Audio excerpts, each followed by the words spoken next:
Munggo with sotanghon. Perfect sa malamig na panahon. Napakadali lang gawin, guys. Painit lang tayo ng kawali. Lagyan natin ng mantika. Kunti lang. Ilagay ko natin yung sibuyas. Dito, sibuyas ng puti yung ginamit ko. Nagin na rin yung bawang. Kamatis. Yan lang. Nilagay ko na ang aking dinosaur ribs. Hindi ko na yan, guys, hiniwa. Pinalambutan ko na lang yan sa pressure cooker. So, siguradong malambot talaga yan. Naglalagay na rin ako ng sabaw ng munggo na pinakuluan ko kanina. Bago magkulo, lalagyan ko na ito ng mga panimpla tulad ng magic sarap, asin at nor cubes.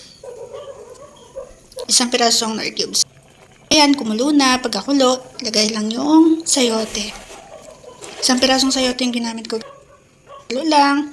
At isunod na rin yung munggo.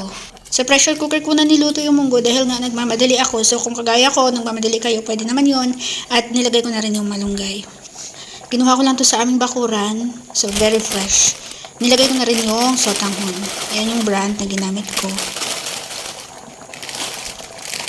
Natatakam na ako. Ayan, halu-haluin mo lang. Takpan, pakuluin ng saglit. At okay na yan. Pagkakulo, ayan, meron ka ng masarap na munggo with sotanghon soup. Tara, kain tayo. Yan lang. Thank you for watching. Bye!